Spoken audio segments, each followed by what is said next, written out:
एक छोटा सा उपाय अवश्य करिएगा। मान लो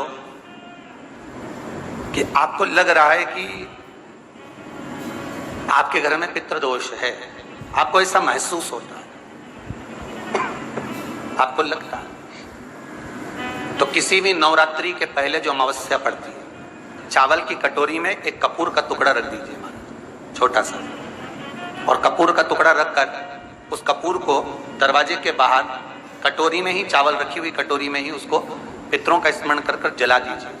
और जलाने के बाद उस चावल को कहीं भी किसी भी वृक्ष की छांव में पक्षियों के लिए डाल दीजिए। शिव महापुराण की कथा कहती है, अगर मान लो पितृ आपको कष्ट दे रहे हैं, पितृ आपको तकलीफ दे रहे हैं, कोई काम नहीं होने दे रहे हैं, या कहीं आपको ऐसा लगता है कि पितरों का दोष है, तो वो पितृदोष देवी, अब ये जो आप करेंगे ये कब कर रहे हैं? अमावस्या के दिन आप उसको रख रहे हैं।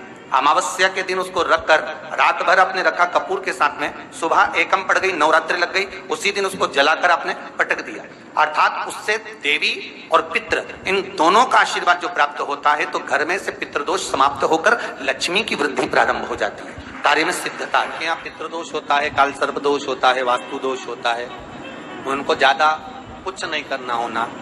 महाराज एक बेल का फल लीजिए। क्या लेना है?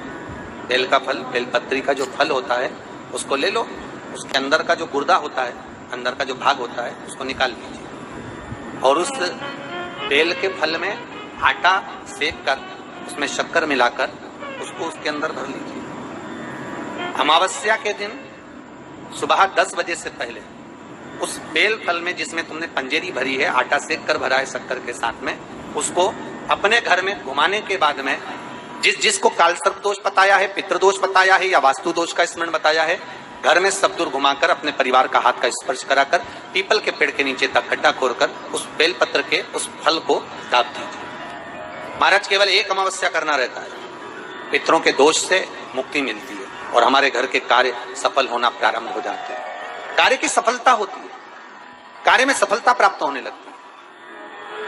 हम तो कई बार कहते हैं महाराज जी, अगर ऐसा लगे किसी औषधि को आप ले रहे हैं, मालूम पड़े कि औषधि आपको लग नहीं रही है, शिव महापुराण की कथा करेंगे, मान लो औषधि आपको नहीं लग रही, आपने औषधि बहुत दिनों से ले रहे हो, कोई दवाई, मान लो आप किसी भी दवाई को ग्रहण कर रहे हैं और वो औषधि लगी नहीं रही है, वो शरीर को लगी नहीं पा रही और आप ठीक ही नहीं हो पा रहे, 15 दिन हो गए, 8 दिन हो गए, बताओ, उतना की उतना ही कैटरीना है, उतना ही उतना अपना भरा हुआ, वही की वही लीवर, वही की वही किडनी, वही की वही स्मरण, सभी कुछ वही वही है,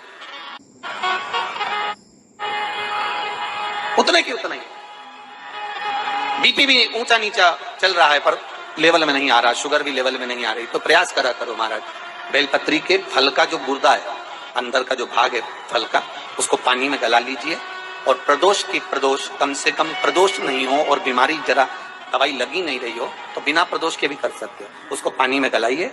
आधा घंटा पानी में, जैसे आपको सुबह मंदिर जाना है 10 बजे, तो सुबह स्नान कर कर कम से कम 6:30-7 बजे उसको पानी में गला दीजिए और उस बेले के फल का गुर्दा सा गला हुआ पानी शिव जी को ले जाकर समर्पित कर दीजिए। महाराज उस पानी में से थोड़ा सा 1 चम्मच पानी शिव जी पे चढ़ा हुआ लेकर आ जाइए। उस पानी को जो बीमार व्यक्ति है उसको औषधि देने से पहले मात्र आधी चम्मच से भी आधा चम्मच उसको दे दीजिए।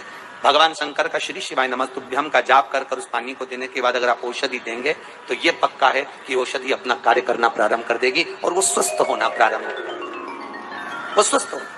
औषधि शंकर के पास में शनि आकर, शनि ने आकर कहा, भोलेनाथ कृपा करिए बाबा, मैं बड़ा कष्ट में हूं, मैं करूं क्या?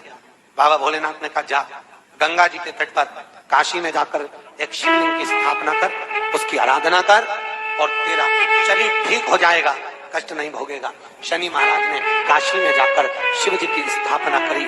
आज भी नियम है, जिसको शनि लग जाता है एक काजल की डिब्बी ले लो और काजल की डिब्बी को 21 बार उतार कर उसको एकांत में जाकर, जंगल आदि में एकांत में किसी पेड़ के नीचे इतना सा खड्डा खोद कर उसमें काजल की डिब्बी को डाल दो और मिट्टी से पूर दो, उस व्यक्ति का शनि समाप्त हो जाता है। काशी विश्वनाथ का नाम लेकर काजल की डिब्बी को 21 बार उतार कर अगर काशी विश्वनाथ का नाम लेकर शनि वाले व्यक्ति को अगर पेड़ के नीचे दबा दे, शनि समाप्त, शनि उसको परेशान नहीं कर सकता।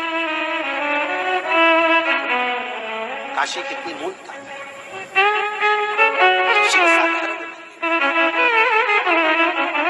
बैसाख के महीने में एक पकवान बनता है शंकर जी का। शिव जी के हाथ में त्रिशूल है, शिव जी के 3 नेत्र हैं, बेलपत्री में भी 3, बोलते जाओ, पत्ती है। बैसाख के महीने में जो शंकर भगवान को प्रसाद का भोग लगता है उसमें भी 3 ही चीज मिलती है। सत्तू कोई दूसरे महीने में बनता है? जम के तो बोलो नहीं। कब बनता है? यही बैसाख के महीने में। चने की दाल, गेहूं और जौ, इन तीनों को गलाकर सेक कर जो सत्तू तैयार होता है, इसी बैसाख के महीने में परशुराम जयंती के दिन या अमावस्या के दिन या पूर्णिमा के दिन शंकर भगवान को समर्पित होता है और भगवान विष्णु को समर्पित होता है। दुनिया के लोग कहते क्या होता है सत्तू से? सास अपनी बहू से कहती है बेटा सत्तू बना ले, थोड़ा सा सत्तू बाजार से ले आना, 10 रुपए का खरीद कर ले आना, आज सत्तू, आज अपन पूजन करेंगे सत्तू की, अक्षय तृतीया है, थोड़ा सा पूज देंगे, थोड़ा सा भगवान को भोग लगा देंगे, सत्तू का लड्डू बना लेंगे। बोलो रही चीज सही है कि गलत है? बाजार में भी सत्तू मिलता है, तो बच्चे कहते हैं, बहुएं कहती हैं कौन खाएगा, काय को ला रहे हो, सत्तू का क्या काम है? और शिव महापुराण की कथा कहती है, स्कंद पुराण की कथा कहती है, जिस समय पर बैसाख के महीने की सुंदर अमावस्या का दिन था, वो दिन माता पार्वती शंकर भगवान के लिए जब पकवान बनाने के लिए बैठी, कुछ नहीं मिला, तब माता पार्वती ने 3 अनाज को लिया, एक चना, दूसरा गेहूं और तीसरा जो इन तीनों को भींग रहे थे उसको लेकर आए गंगा जी में से, उसको सेक कर माता ने अंगीठी पर और उसका जो सत्तू बनाकर शिव को दिया। शंकर भगवान ने कह दिया, सुन पार्वती, ये सत्तू नहीं, ये मेरी औषधि है। बैसाख के महीने में जो खाएगा वो जिंदगी भर रोएगा नहीं, शरीर से स्वस्थ। और एक निवेदन आप लोगों से भी है, अमावस्या आ रही है, पूर्णिमा आ रही है, नवमी आ रही है, बैसाख की तीज आ रही है, अक्षय तृतीया, सत्तू का प्रयोग अवश्य करोगे ना? उसका दान अवश्य करना। कोई आए उसको थोड़ा सा सत्तू अवश्य खिलाना। 3 चीजें होती हैं सत्तू में, गेहूं, चने की दाल, जौ, इनको गलाया जाता है। रात भर गलाने के बाद इसको फिर सेका जाता है, सेक कर पिसाया जाता है, फिर उसका प्रयोग किया जाता है। महाराज चाहे फिर उसको घोल कर शक्कर के साथ, गुड़ के साथ, नमक के साथ, जीरे के साथ, पुदीना के साथ, जिसके साथ तुम्हें खाना है वो तुम्हारे ऊपर, पर दान करना सत्तू का जरूर है। एक चुटकी मात्र भी अगर सत्तू आपने दान किया है बैसाख महीने में, उसका फल जरूर मिलेगा, जरूर। हमने भी विचार करा है, जितने लोग ऑनलाइन दान कर रहे हैं, दान सहयोग राशि अकाउंट में डाल रहे हैं या सहयोग दे रहे हैं, तो अमावस्या, नवमी और पूर्णिमा को भी कुबेरेश्वर धाम में जितने भी भगत आते हैं उनको सत्तू का ही प्रसाद वितरण किया जाएगा। जो लोग दान दे रहे हैं उनके सहयोग से ही ये क्रम किया जाए। एक छोटा सा उपाय